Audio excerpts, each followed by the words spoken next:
Do you want to get your business in front of over 100,000 viewers every month? Advertise with 321 and enjoy the best value in local advertising while supporting free community live streams. Your message will be seen across live high school sports, morning shows, and local events, connecting you directly with engaged audiences, boosting your visibility, growing your brand, and helping us keep these broadcasts accessible to everyone for free. Partner with 321 today and watch your business thrive. Hello, everybody. Welcome back to Business Over Breakfast with the Ocean Community Chamber of Commerce. My name is Ben Barber from 321 Media. I am joined today by Lisa Kanicki and Bill Fain. Bill is from Fantastic Real Estate and Investments. Bill, it's so nice to meet you. And Lisa, as we start every morning where you're here, what do we got on the table today for us? Well, we are featuring Indulge Coffee and Sandwiches this morning. They are located in beautiful Stonington Borough. They're directly across the street from the Stonington Free Library. And I popped in there to grab us some beverages and also some of the fresh pastries. So we've got chocolate chip scone. There's, I think, a raspberry cheesecake scone. I know, it's calling you. It's incredible. A lemon poppy seed muffin, and I don't know, I basically said, give me one of everything on that shelf, and figured when we go off air today, we could all enjoy a little snack together. Yeah, that is fantastic. So the show's going to be 3 minutes long. And then we get to indulge. Bill, I knew I liked you. Check them out, though. The place is great. And they're really known for their breakfast sandwiches. I recommend the Sweet Sunday sandwich. I know the Thanksgiving sandwich is one of their top sellers, but whether you want it on a bagel or you want it on a sweet bread, the Portuguese sweet bread, which is super popular over there, they have some winning combinations, and they're open early in the morning. I was there at 7:01, and the coffee was on. Things were happening. Now, when I used to do the breakfast sandwich reviews all the time, I would ask for recommendations of where we should go check out for breakfast sandwiches, and people would say Indulge, and I just thought they were encouraging me to get as many as possible. Okay. That's not true, but it's a funny story. Oh. All right. I would recommend the New Yorker. Oh, there you go. See, we all have a favorite. All right. Well, No, I'm going to have stuff. to go check them out. I will probably be there tomorrow morning. Awesome. Awesome. So let's get into it. Bill, Sure. Who are you? What do you do? Who am I? What do I do? My name is Bill Fain. I am broker owner of Fantastic Real Estate and Investments here in Westerly, Rhode Island. And we work within all of Rhode Island and South and Eastern Connecticut. We're also licensed in Massachusetts, and I'm also licensed in Florida, but I don't practice down there any longer. I am also one of the principal owners of RI School of Real Estate, and we do sales pre-license, broker pre-license classes, as well as continuing education. He's a real slacker, as you can see, Definitely right? is, yes. How long have you been in the industry overall, Bill? Well, I got my first real estate license, which was down in Florida, back in 1989, and that was before we had cell phones, before we had computers, before we even had fax machines. That was like the big equipment. It was the year I graduated college. Yes. We had books of listings, and we looked things up by hand, and we toured everything. And there's been a whole lot of changes in those years, and I'd say all of them are pretty much for the better. Good. That's awesome. What made you decide to go into real estate?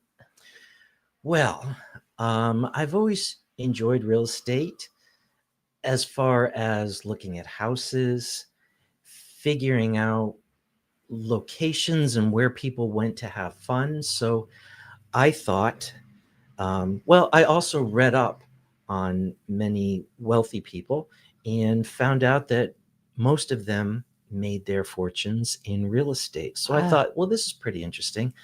Let me take a look at it. So I went to, I grew up in this area, Ledyard, Connecticut, Mystic, Connecticut, and Westerly, Rhode Island here, and graduated from Ledyard High School in 19 85 and went down to the University of South Florida in Tampa. I got my first license. Well, I got my degree in finance from the University of South Florida. And then I decided that I would check out actually radio for a little bit.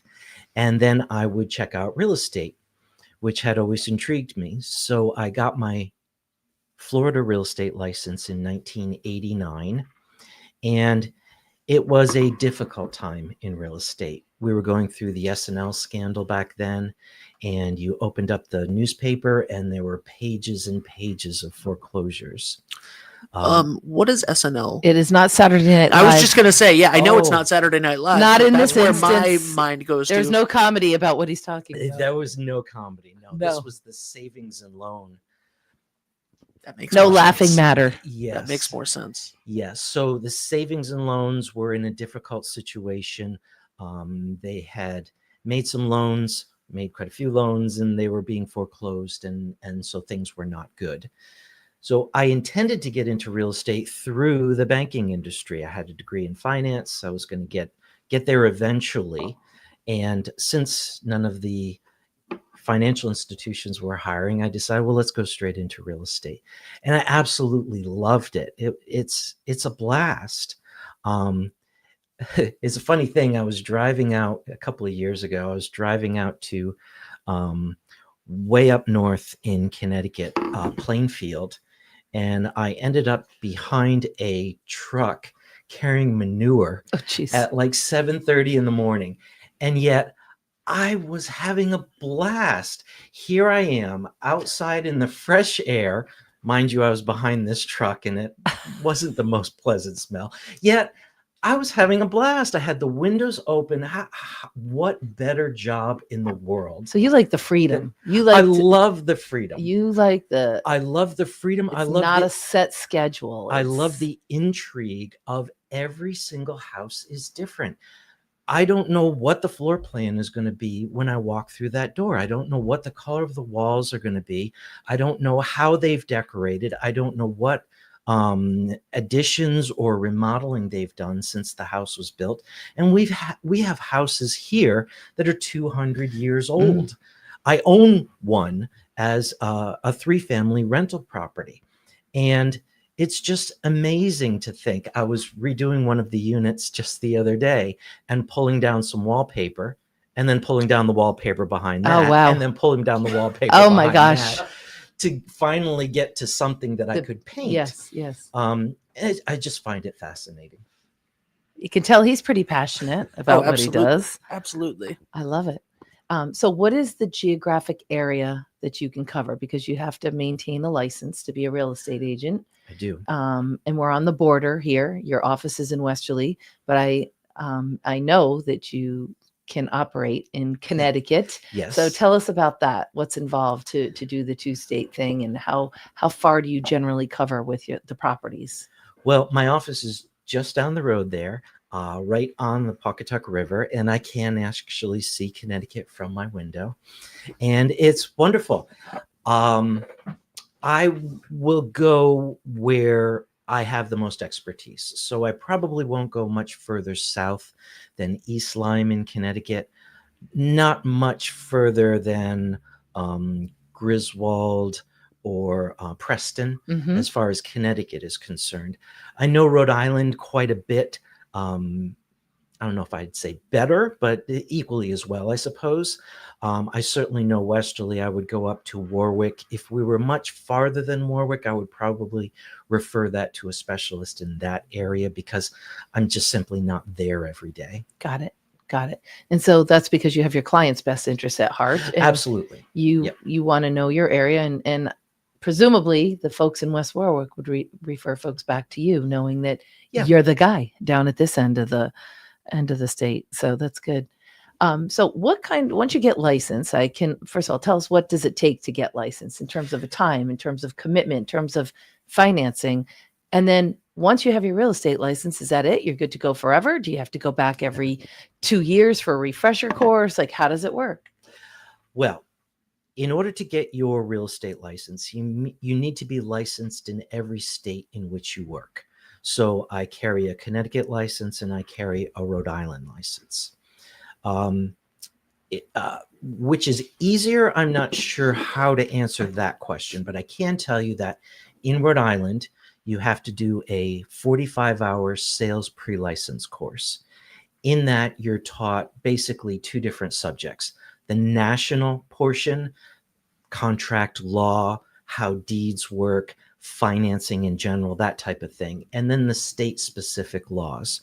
So you need to know how long can a landlord, how much money can a landlord hold as a security deposit in Rhode Island. That's an amount equal to 1 month. So you need to know the specific laws within the state. And once you once you complete the 45-hour pre-license course, then you go to the state exam and you take the national portion and you take the state portion, and you have to pass both of those portions with a 75% or better. Once you have your license, you really need some training in the field. In order to get your license, you learn concepts, you learn theories, you learn laws, but you don't learn any of the practicality of selling real estate. So once you're licensed, you need to find a broker, and you need to, quote, hang your license with that broker. That broker is going to show you how to fill out paperwork, how the contracts work, how to negotiate contracts, how to maneuver your clients through a home inspection, how you're going to get through the day-to-day transactions within real estate. Then, of course, what's vitally important is you need to know how to get business. As a real estate agent, you are an independent contractor. So you don't just walk into your office and sit down at your desk and people call you. That would be wonderful. That just isn't the way it works today. So we put things on social media. We have ways of marketing ourselves so that people come to us and decide to list their property with us to sell. Or if they want to buy a house, then they would sign a buyer representation agreement and look at a house. So you need the practical part of affiliating with a broker in order to know the reality of selling real estate. As far as the law is concerned, you need to take 24 hours of continuing education every 2 years in Rhode Island. In Connecticut, it's 12 hours every 2 years. And then once you have that, you must complete that continuing education before you renew your license, and you renew your license every 2 years. Now, during the intro, I believe Lisa mentioned that you are one of the co-owners of the Rhode Island School of Real Estate. Is that the Correct. name? Okay. Yeah. Which is located right here, I believe, right? Now, does that specialize more in new realtors, or do you also offer continuing education courses, since all realtors have to take them every 2 years? Both.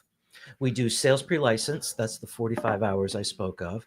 We do continuing education. Typically, those are 3-hour classes. We have classes on home inspections. We have classes on contract law, buyer representation, code of ethics, all those types of things. You have to assemble those continuing education credits into 24 hours. And then once you hold your salesperson's license for 2 years, you're eligible to take your broker pre-license courses. That's a 90-hour course, and we teach those as well. And that elevates your license from salesperson to broker. So essentially, he can teach the course and learn the course, getting his his continuing hours at the same time. I like it. That's efficiency. That's a little hack out there for you realtors. All right. I love that.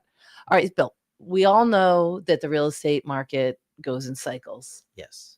Where are we now, in your opinion? And looking forward, are you able to give any, insights or predictions for where you think we're going to be over the next, let's say, even 3 months? It's a lot of variables going on in the world. Where are we now? We are in a seller's market. It is a very, very strong seller's market. There's a couple of reasons why we have that. The interest rates have been exceedingly low, unbelievably low. Like what? What is exceedingly low? Give us a number. Well, some people have interest rates in 3%, Yeah. 2.5%, Nice. 4%, 5%.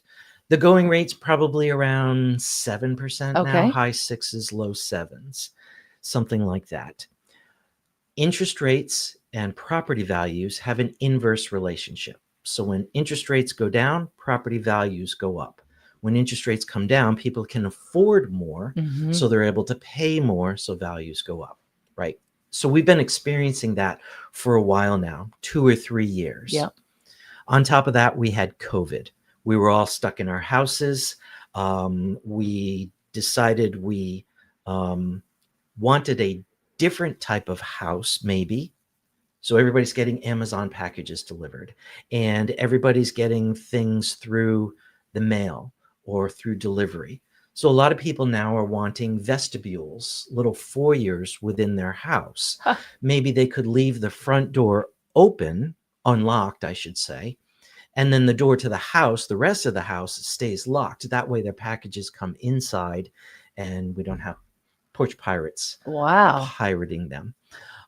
Some folks want open floor plans. They want to be able to see the Lovely. kids in the other area, or they want an open floor That's plan. popular for sure. Yeah. So people's ideas of how they'd like to live have changed. In addition to not being out there working,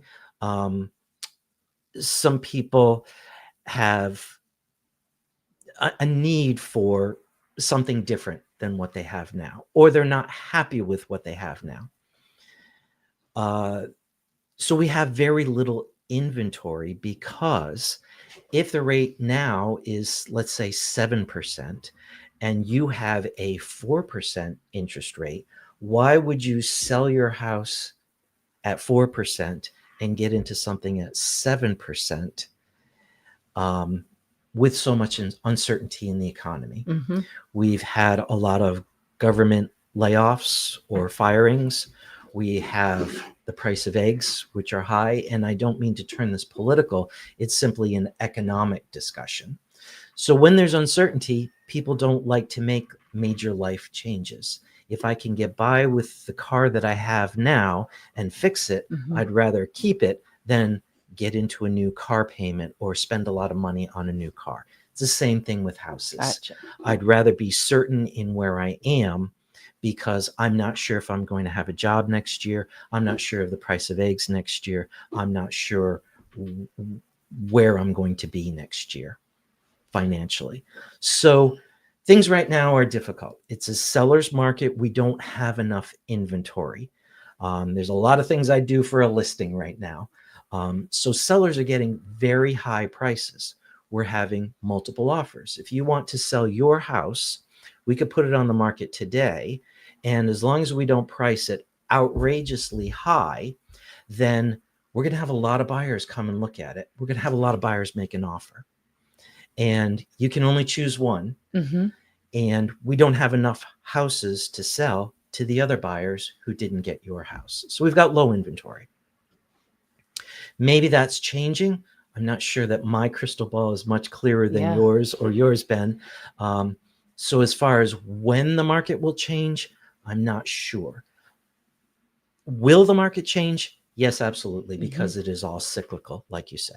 So where are we now?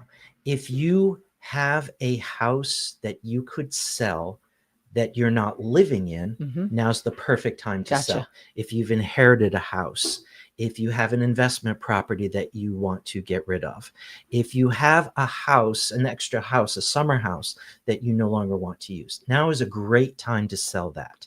Now is a great time to downsize. If you have a large 5-bedroom, 3-bath, 3,000 square foot house, you're retired, the kids have moved out, and you're looking to move into a 2-bedroom, 1,000 square foot house. Now is a great time to sell, because you get a great price at this big house that you're selling, and you're purchasing a less expensive, smaller house, still at a high price, but the difference is great. Yep. If you're looking to buy a house, you're a first-time home buyer, now's maybe not the best time because you're looking to get into a house when the prices are high. Do they still have the first time home owner credits and special They have programs? lots of financing programs for first time home buyers. Yes, the government is doing a lot of things to stimulate the housing market, and this is one of them. Okay. And that's been in place for as long as I can remember. Yeah, years and, and years, hopefully decades. will not be jeopardized in any way. Right. Yeah. I know during COVID too that you mentioned a lot of people, because they were home and spending a lot more time in their house, instead of it having be kind of just a stopover point between going to work and coming home and going to work, you're like, wow, now's a good time to invest in my house. And people put on decks, people expanded, people made their houses much more of a home, or much more spacious, because they were confined to it as much and they felt safe there, and they felt like, well, if this is the new reality, then let's make it really meet my needs and kind of invest in myself, and let's make it the best we can. So hopefully people are happier in the homes that they were in at the time. But it always comes back to, even if you could sell right now and get the most amount of money for your house, where are you going to go? Exactly. Where are you going to live? So you need to have that planned out. I'm all for strategizing and planning. You need to have a plan for what you're doing. Mm-hmm. Whether it's a family member, another community far away where maybe the values are completely different and your money will get you something that you're looking for. But that's the trick, right? That's the juggle, is selling and buying at the same time, and making that work. So I know that can be difficult. Ben, you look like you had a question. No. People, I mean, I think another thing that's changed since COVID is that there's a lot less, it's become a term, third place, right? A third place. You mentioned home and work, and home sort of being a stopover between, home, work, and then maybe going out. And people are going out a lot less than they used to. And so your favorite bar, your favorite restaurant, your favorite hangout, etc., people are spending less time at them, meaning they're spending way more time at home. Mm-hmm. And now you might want more space to entertain, or different elements to it, or a back patio, or something like that, where you may have never really thought about that as much, or a place to hang out in your house more so than you used to. Well, remember back in the day, people had bars in their homes. They had little bars set up in their home. Yeah. The home was that social place. Now we go out for the social aspect and to try new things. And when was the last time you walked into a house that had a bar in it still? It's not that frequent. No, it's not that frequent. 1995. But people are entertaining more and getting more out of their home. Actually, that's not true. My friend Terry Crandall, who now lives in Florida, used to have a tiki bar in his house. Cute. Terry and Susan, shout out to them. He had a little tiki bar in his house, and then he was like, "I'm just moving to Florida." There you go. There you go. Living in a real tiki bar. Yeah, that's exactly. the way. That's the way to do it if you can. So knowing that the inventory is low and it's tricky, and yet this community from Westerly, Stonington, and still highly desirable to live in. So that's, do you have access to off-market listings? Are you, trying to find stuff before it ever gets listed so that you have that in your inventory? I mean, it's got to be a challenge. Absolutely. It depends on which person is your client. Mm-hmm. If the buyer is my client, of course, I'm looking for something off market. I'm looking for sale by owner, because if I can bring my buyer in as the one buyer who's interested in that property, and they don't have to compete with anyone else, then I have a better chance at negotiating a good price for my buyer. Now, if the seller is my client, that's a different story.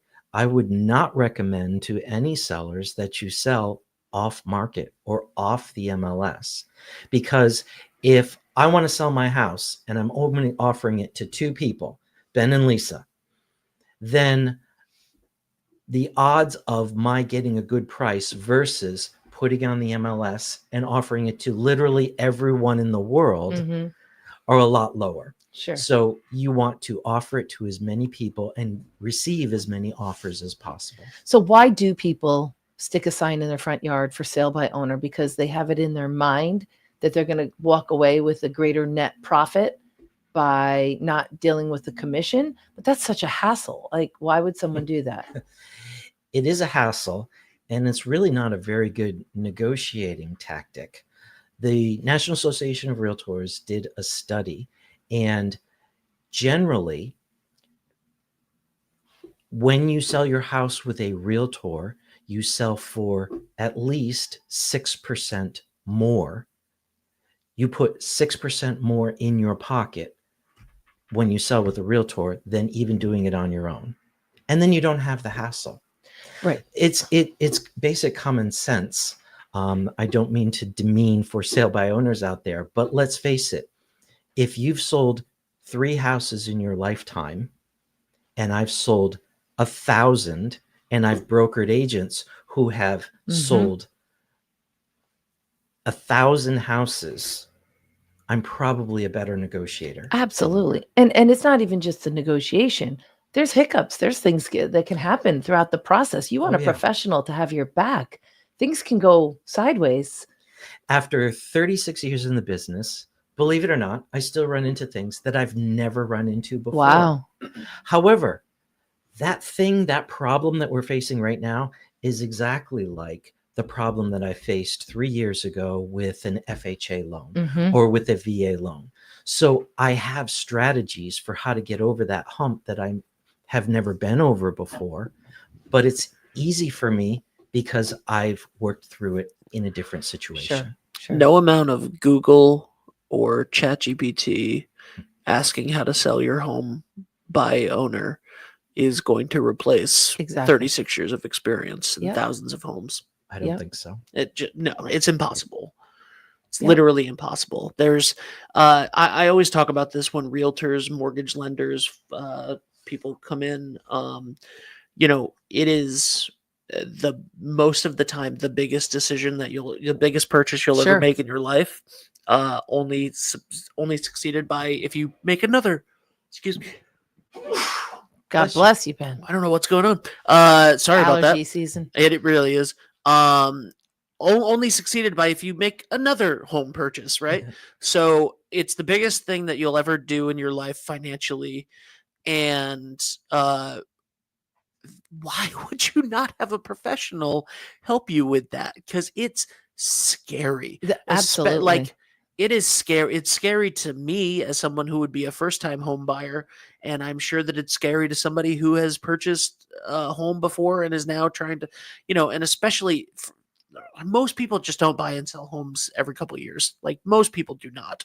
So whether you're someone like me, who's, a millennial looking to get into their first home, or you're someone who is retired or an empty nester looking to downsize, like you don't want to mess it up. I have a someone who's very close to me who is who keeps talking about selling their home and then moving into a new one, and I'm like, you need to talk to a professional.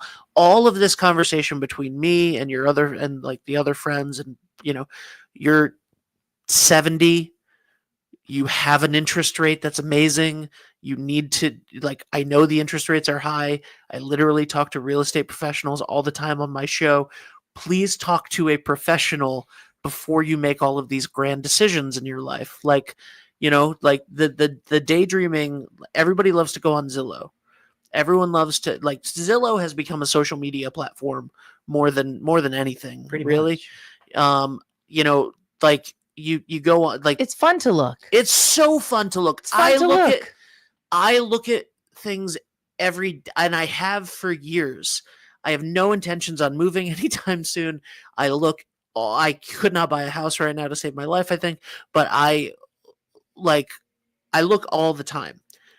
But to try to do that without someone like Bill's experience, without talking to and I'm sure you would agree with this, if you're looking to buy a home, you need to call a mortgage lender and Oh, Like absolutely. find out what you can actually afford. And when do before you you do ever that in have the any of those process? Before questions. we call you or after we call you? Once we find the house, you know, Before you call me, at the same time as you call me. If you haven't called me yet after we meet, I'm going to put you in touch. you're going to put us on the right path. There are You basic need to steps. talk with a lender. You need to know how much can you afford. Right.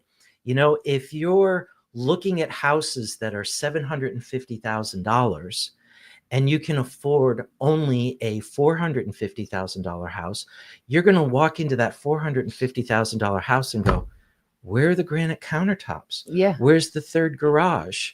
Where's the crown molding? Yeah. And you're going to be upset and you're going to be sad. That's the because you danger of can't Zillow. afford it. Is you see all Where's this the stuff. third garage? You know? I want that on a t-shirt. Where's the third Where's my garage? third garage? Yeah, it's a little bit of a dreamer scenario when you're looking at Zillow. You get It to is. see all kinds of stuff. But from the opposite standpoint, you know, sometimes you get qualified and you're like, what the heck? I can't afford that. I'll give you an example. I was not in the market for a house. I love my house. I've been there 3 years. But on my daily walk, a house went up for sale that's better than my house with a little bit better view than my house. And I said, oh, they're having an open house this weekend. I think I'm going to go check that out on a whim. I went, I checked it out. I'm like, and they said, we're selling it on Monday at 12 noon. All bids have to be in on Monday. I'm like, what? This was Saturday. Yeah. I said, how do you even get qualified on a Saturday when you have a noon? And they go, oh, we can get you qualified. I got people. Yes. And the agent had people. And I'm like, the bank's not open. My bank that I normally, they're like, there's other alternatives. Banks are great and you have relationships. Absolutely. Yep. But if you're Sunday morning at 9:00 and you need to get qualified, there are people out there, which was a learning experience. Well, there are mortgage brokers, there are mortgage lenders, and they don't necessarily work banking hours. Yeah. They definitely even don't. though you want to work with that bank, as long as you're in touch with a lender from Correct. that bank, then you can get whatever you need, a pre-qualification letter. You can get pre-qualified. You can talk about your finances, talk about your credit. It can happen on a Sunday because it happened to me in October. Mm-hmm. And I hustled and I put in a bid that for me would have been an extreme stretch. I felt based on the way I live my life and how much I make and all that. But yet on paper, it said I qualified for a much bigger number. And I'm like, how is that possible? I will be eating ramen noodles the rest of my life if I buy that house at that amount. So I didn't go to the max that it said that I could afford because I thought, you're nuts. That's so much more than what I'm paying now. My whole lifestyle would have had to change. So I don't know what they base it on. Is it a percentage of your salary? Like how does it work? There are tens of thousands of financing programs out there. I'm not a lender, so I can't speak to any of those. But what I would recommend is I can put you in touch with quite a few lenders who know those different types of programs. Anything you want, they can get you. Let's say you win the lottery. Yes. Right? You win the lottery. I like this. I like where this is going. This is good. Yes. Let's go with Tell me this. more about this. You take an annual. All right. Have I got your attention? Yes. You've wow. So you take an annuity. You take an annual payment rather than a big lump sum. And you decide, well, I want this fancy house and I want this, but I'm not good at budgeting. So I want one mortgage payment a year. And I want that the day after or the day I receive my annual payment from the lottery. That's nice. Ooh. There's a program out there. I guarantee you that some mortgage broker could find that program for you. If you want to pay, if you don't like making one payment per month, you feel it's too big of an amount for you to handle within your budget, and you'd rather pay weekly, you'd rather pay bi-weekly. There's a myriad of programs out there. I think I read once if you pay weekly, you bring the life of your mortgage down. So like for example, a 30-year mortgage, you would actually have it paid off in whatever 24 years or something if you pay weekly because no. Well, I remember reading this at one point. You're correct. You're correct. I have a degree in finance. I work with a lot of investors, and we can get way into the weeds with this. There are ways of reducing your term. A typical term, I guess you would call it, would be 30 years. Right. You pay back the mortgage after over 30 years. Mhm. A second, less typical program would be a 15-year mortgage. Yep. It's all based on the interest that you're paying, and interest is the cost of borrowing money. So the longer you borrow the money, the lower the payment. The shorter you borrow money, the higher the payment. And of course, if you prepay, in other words, if you have one payment per month, but you make two payments on that, you cut down for half a month the amount of interest, so you can speed all of that up. So we can get way into the weeds, I think, on another podcast. It's exciting though, because it shows people that there are clever opportunities and options to maybe get into. Well, I have something really dazzling for you. Oh, I know a way that you can cut 7 years of interest payments off of your mortgage. How's But that, you're going Bill? to have to get a hold of me individually. All right, And all I'm right, going all to right. answer that because it's way too detailed. But I promise you can do it. Bill's coming back every Thursday until he tells us. I like it. All right, I have one last question Sure. about that. Cash. Yeah. Great, right? Yeah. You would assume. Cash is king. If does cash, you see in movies for like cars and stuff, right? Of people going in and being like, oh, it's a $20,000 car. I'll give you $15,000 cash for it right now. And they're like, yeah, absolutely. Does that actually work with a house? Like, can you get a better deal if you have cash? Or like, because I would assume the banks want you to finance, right? Or no, I don't know what's like. Well, yes, not to those proportions. That's what yeah. The bank doesn't necessarily have a say in this unless you're getting a loan. Right. So to use the 20,000, 15,000 example. So the house is priced at 200,000. Are you going to get it for 150 cash? No, the proportions aren't that big. What happens is when a seller receives the money when they sell their house, it's all cash to them. Whether you actually pay cash or whether the buyer gets a loan, they receive cash. Right. So if they have no loan on their house, then they actually receive a check, cash, for the entire amount. If they have a loan, then they pay off and then they receive the rest of it in cash. So the benefit to cash is that the buyer doesn't necessarily have to get an appraisal. They don't necessarily have to go through the financing steps, the approval process of the loan. So at least theoretically, they can close faster rather than a 30 or a 60-day closing. We come to contract simpler. today, It's and a we're going to simpler close end 30 game. days from now. If I pay you cash, we could close in 2 weeks rather than 30 days. You don't have to worry if I'm going to qualify for this loan, Right. because done deal. I'm giving you cash. It's a done deal. But makes it Interesting. hard because I know when I was shopping 3 years ago, competing against people from primarily New York that were coming into our community that had cash, even if my offer was higher sometimes, my bid, but theirs was cash and lower, I was losing out. That was so Right. frustrating. Right. It's an advantage. Paying cash is an advantage for the seller, perhaps for the buyer also. Depending on their circumstances, right? Right. How quickly they need to It's move. not an enormous advantage. There's lots of financing programs that could make your actual financing appear as though it's cash for the seller. Yes, one of our advertisers on 321 has a cash for keys program. Perfect. Cash 2 keys, cash 4 keys, cash 2 keys, cash 2 keys. I don't know. Look it up. It's on all of our stuff. What else was I gonna say? I don't know. This is why we Open call houses, you- are they obsolete? Are they irrelevant now? You don't even need them, right? Because a house goes on the market and you got 10 people bidding on it or putting in offers. You don't see signs every Sunday like you used to. No, you don't. It's all up to you.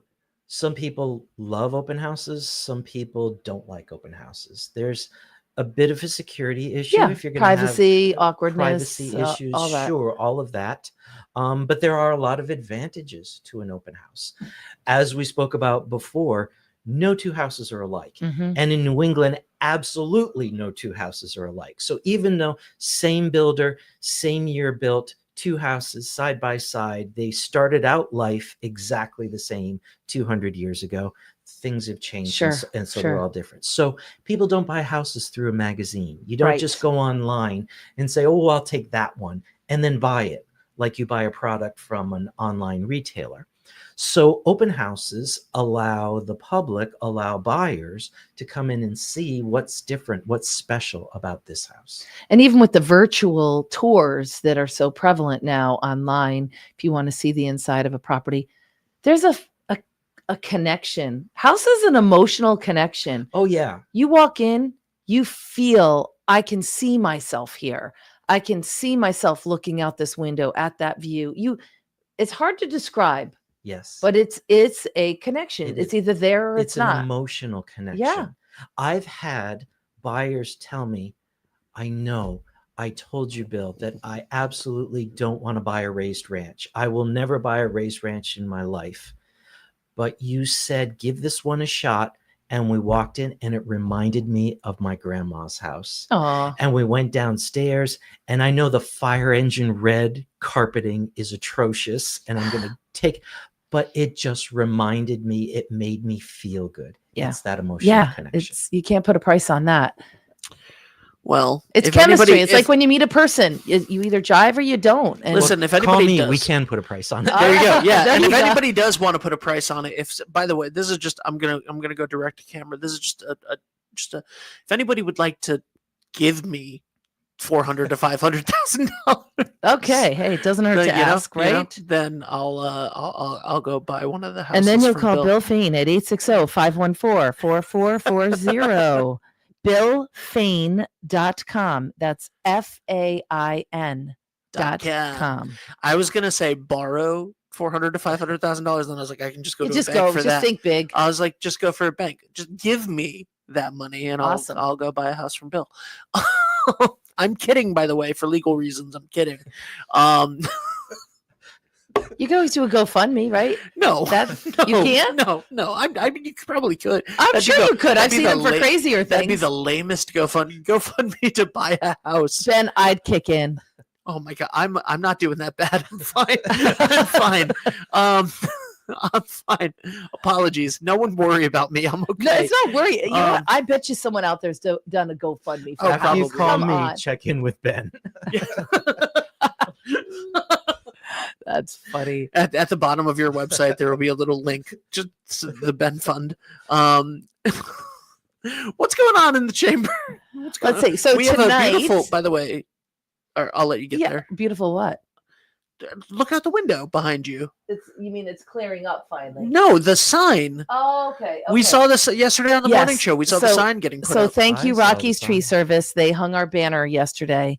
And I will say there haven't been banners in that location for at least the past 5, maybe 6 years now.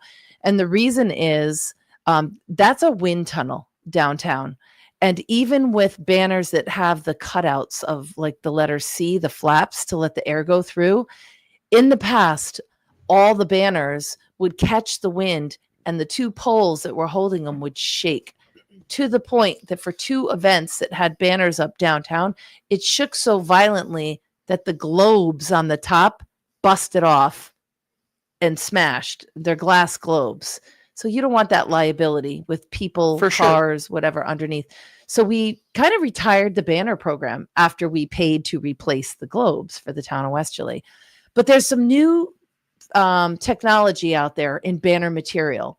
And so what you see up there now, it's a lot more lightweight and the wind can go through it. It's a mesh. Cool. So this is a test. This is a trial right now. And it's something like 35% more, whatever the word is, not porous. Is that? No, that's the I don't know. Wind can go through at 35% better. It's airy. Yeah. Well, we'll see. I just zoomed in on the banner so everybody could see it as the cars drive under it. Now, the negative is you can't put a message on both sides because it's not an opaque background. That's the heavier banner type. This is a thinner thing. So you have to pick one side, go with your message, and be grateful. And we are. So thank you to the town manager, Sean Lacey, for saying, let's try it again. I think it's good for town to support these events that are free, happening in our downtown. They're open to the public, and they're huge economic engines. So this is a test right now. All right. And we want to thank Rocky's Tree Service for getting out there. Ronnie yesterday was the guy in the bucket truck. His dad, Rocky, was encouraging him along with the rest of the team, handling the traffic going by and putting the ropes up in the whole 9 yards. So they did a great job. And of course, that event is next Saturday and Sunday. Virtue is Saturday from 10 to 5, Sunday from 10 to 4.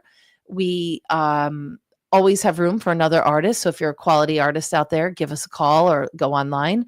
We are desperate for volunteers to help on Friday afternoon from 12 to 4, welcoming the artists and shuttling their items to their booth space, and then helping them get their tents up and that kind of a thing. And then Saturday morning, we do it again from 6:30 in the morning until 9:30.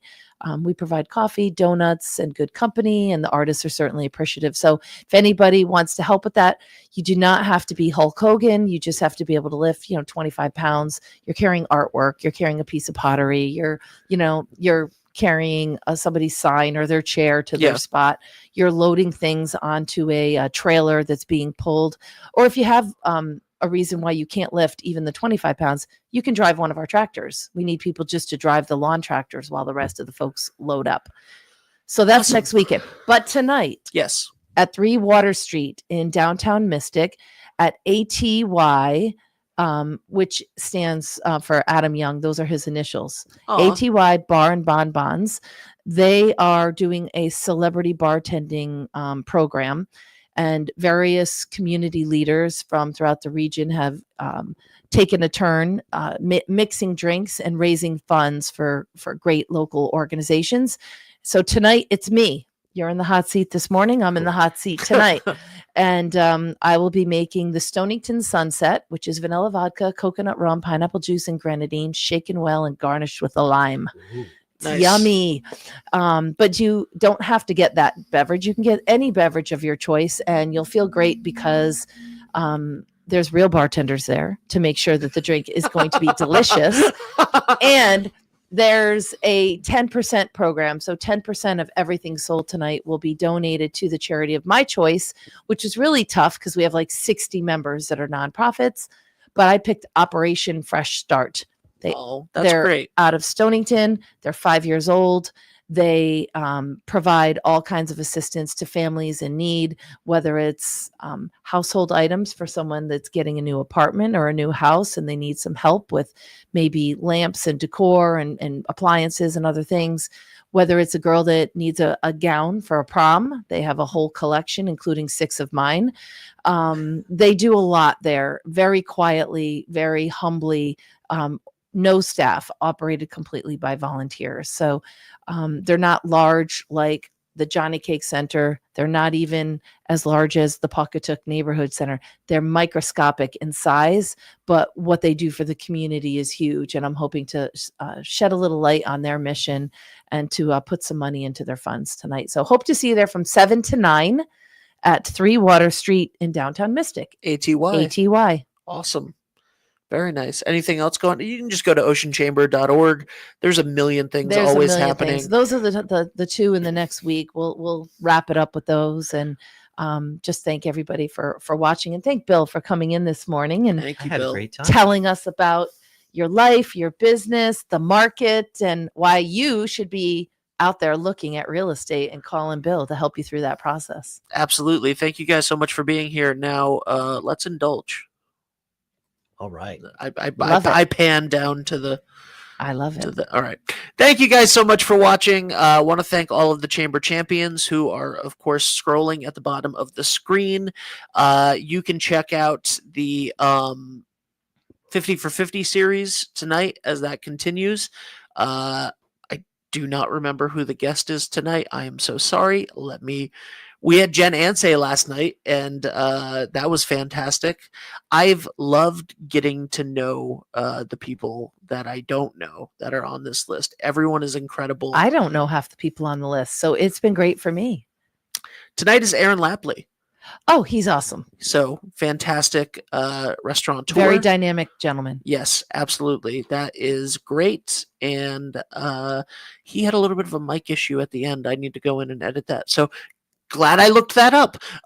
Thank you guys so much for watching. I want to thank our sponsors on 321 side for this show.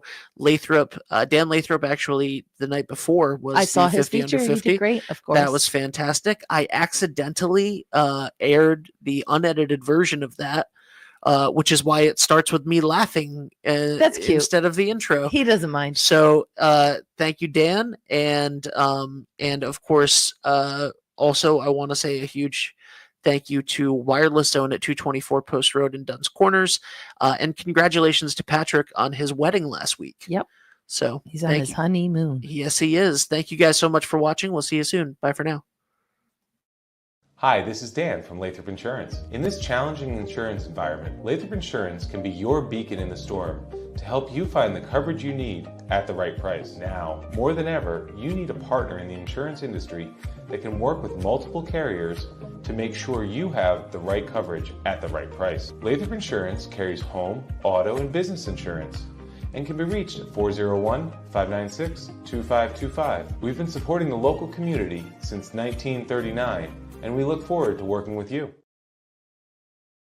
What's going on, everybody? It's Patrick down here at the Wireless Zone at Dunn's Corners at 224 Post Road, and everybody down here is getting the brand new iPhone 16. We have it here in stock. The best part is right now, if you trade in your old phone, you get it for free. We got deals all weekend, awesome savings. Come on down and see us, 224 Post Road, Dunn's Corners, Verizon Wireless Zone. We'll see you soon.